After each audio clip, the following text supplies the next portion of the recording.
Kalau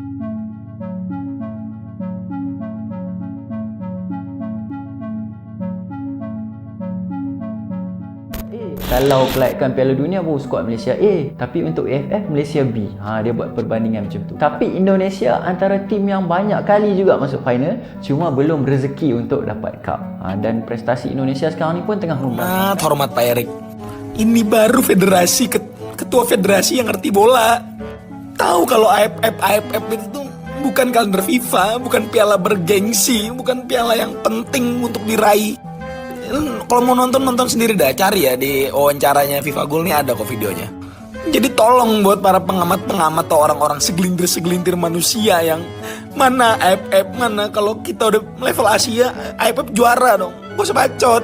Kalau misalnya AFF itu kalender FIFA dan ranking FIFA kita naik gara-gara juara, pasti serius PSSI, pasti serius Sintayong untuk menghadapi turnamen itu. Kita bisa 4 besar Asia, AFC ya, U23 ya. Kita bisa lolos grup Piala Asia itu jauh lebih keren. Oh ya, jadi ini grupnya ya. Jadi grupnya itu ada Vietnam, Filipina, Myanmar, Laos. Gak penting sebenarnya, gak penting. Menurut gua AFF ini cukup dijadiin ajang uji coba aja untuk pemain-pemain muda sama pemain-pemain yang emang jarang dapet jam terbang.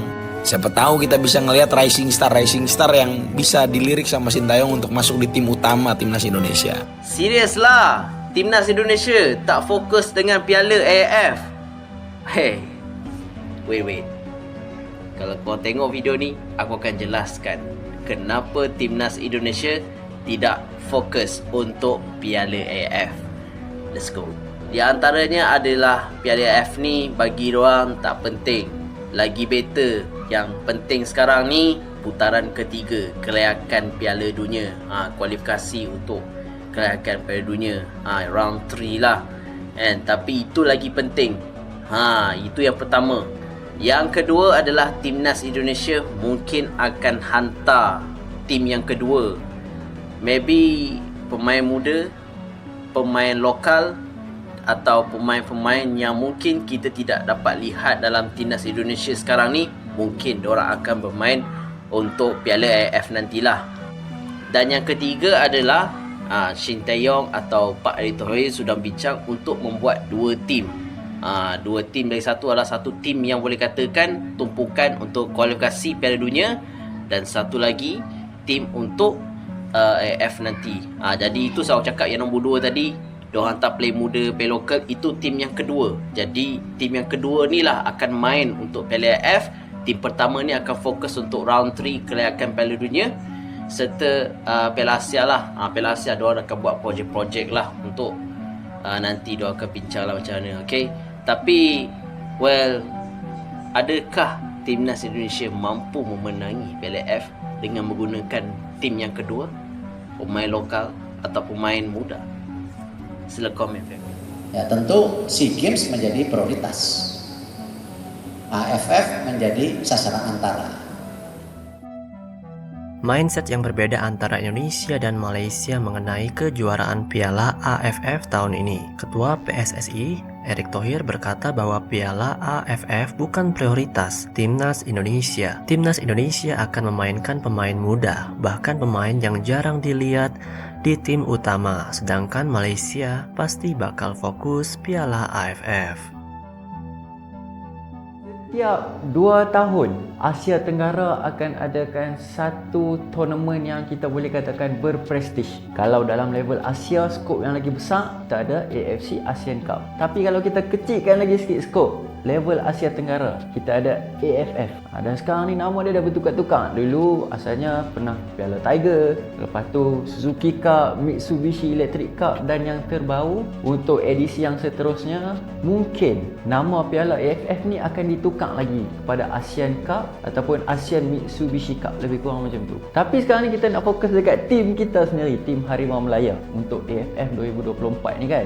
Sebab AFF ni setiap 2 tahun, bila edisi yang seterusnya, kita nak tengok apa sebenarnya target untuk skuad kebangsaan kita. Bila dalam level Asia, kita dah nampak dah Malaysia kalau compete dengan negara-negara besar, macam mana Malaysia main. Tapi kalau dalam level Asia Tenggara, lain pula cerita dia. Kalau kita tengok balik edisi yang lepas, edisi 2022, Malaysia tersekat di peringkat separuh akhir, tewas kepada Thailand, negara jiran kita. Malaysia ni, kalau dalam tournament Asia Tenggara, halangan Malaysia dua je, tak Thailand, Vietnam, dan selalunya akan sangkut dekat semi-final. Even dalam kita katakan selepas dah rebrand pun, Malaysia masuk final 2010, waktu tu lah satu-satunya kita champion, 2014 dan 2018. Tapi 2014 dan 2018 ni kita kalah di final. So sekarang ni untuk edisi yang seterusnya ni, dengan prestasi skuad Kim Panggon sekarang ni, adakah kita boleh rangkul gelaran juara AFF buat kali yang kedua? Kita kena tengok secara keseluruhan dulu.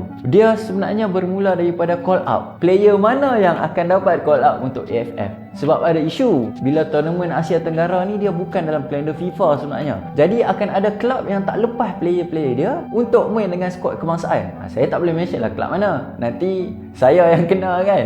So pandai-pandai lah, faham-faham lah kelab mana. Tapi itu yang menjadi persoalan yang pertama. Sampaikan bila dah keluar call up, ada pula fan-fan dan juga netizen yang pecahkan sampai komen, oh ini call up untuk Malaysia B bukan Malaysia A. Kalau kelayakan Piala Dunia baru skuad Malaysia A, tapi untuk AFF Malaysia B.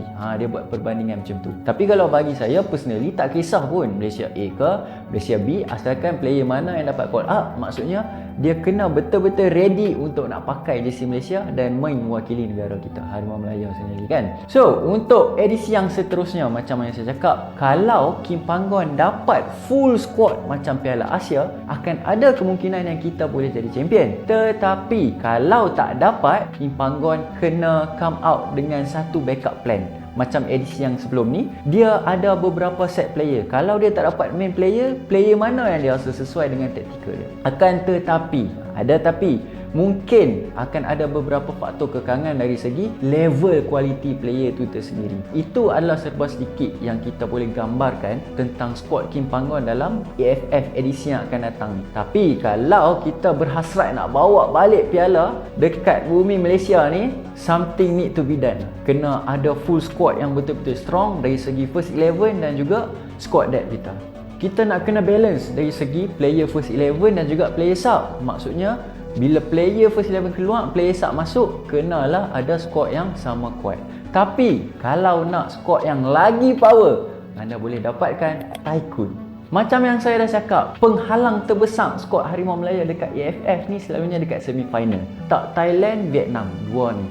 Dan untuk rekod, dalam tournament Asia Tenggara AFF ni kan, Singapura dan Thailand juara yang paling banyak kali. Malaysia baru sekali setelah di rebrand kan. Indonesia belum ada, tapi Indonesia antara tim yang banyak kali juga masuk final, cuma belum rezeki untuk dapat cup. Dan prestasi Indonesia sekarang ni pun tengah memberangsangkan. Jadi Kim Panggon dan juga bukan setakat Kim Panggon, saya rasa semua pihak, FAM, kelab-kelab Liga Malaysia pun semua kena mainkan peranan. Kalau kita nak tengok Malaysia berjaya di peringkat yang lebih tinggi, di peringkat Asia ataupun di peringkat kelayakan Piala Dunia sekalipun, kita kena pastikan kita sentiasa strong di peringkat Asia Tenggara. Barulah kita boleh bertapak dengan lebih besar dan lebih luas di peringkat yang lebih besar. Contoh macam peringkat Asia dan sebagainya. Timnas Malaysia siap menurunkan skuad terbaik mereka. Piala AFF bagi Malaysia, Vietnam, Thailand adalah mahkota King ASEAN. Tapi Indonesia tidak ambil pusing.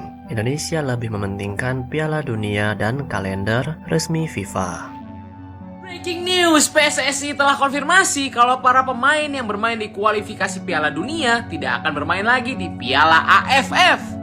Nah guys, ini dia berita yang selama ini udah kita tunggu-tunggu ya kan. Dari kemarin banyak banget yang nanya, Bang, ini timnas kita di AFF nanti gimana? Nurunin pemain-pemain apa? Siapa yang main? Nah, Pak Erick Thohir udah konfirmasi nih ya. Jadi para pemain senior, ingat sekali lagi ya, para pemain senior ya, yang dimainkan di kualifikasi Piala Dunia nanti tidak akan main lagi di Piala AFF. Jadi emang yang difokuskannya adalah para pemain muda. Alasan utamanya ya tidak lain tidak bukan adalah karena ingin regenerasi.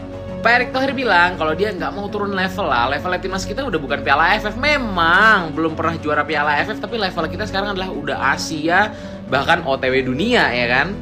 Pak Erick Thohir juga bilang ya kan, ya mau negara-negara lain nurunin tim intinya kayak tim senior kayak ya nggak apa-apa gitu loh. Yang penting kita fokusnya adalah di regenerasi.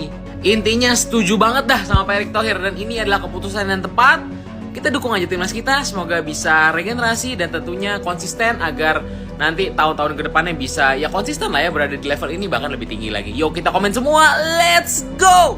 Ini ranking terkini pasukan-pasukan bola sepak di Asia Tenggara. Sejujurnya, saya rasa skuad Harimau Malaya ni boleh buat lagi baik. Pentas AFF Cup pada hujung tahun ni adalah satu platform yang baik untuk skuad Harimau Malaya ni tunjuk sesuatu. Bukanlah saya cakap Malaysia akan menang. Kejohanan ni lah saya rasa anak-anak buah Kim Panggon perlu menghasilkan sesuatu. Last skuad Malaysia kita menang AFF Cup pada tahun 2010. Apa yang saya harap? FAM mampu buat persiapan rapi untuk skuad Harimau Malaya menghadapi AFF Cup. Pada pendapat korang, apakah target yang paling realistik untuk skuad Harimau Malaya pada AFF Cup kali ini?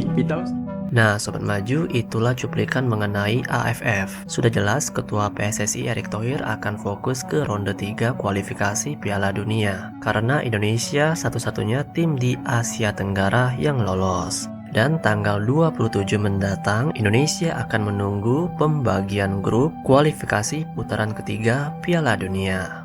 Bagaimana pendapat kalian? Apakah fokus Piala AFF? Atau lebih fokus ke kualifikasi Piala Dunia?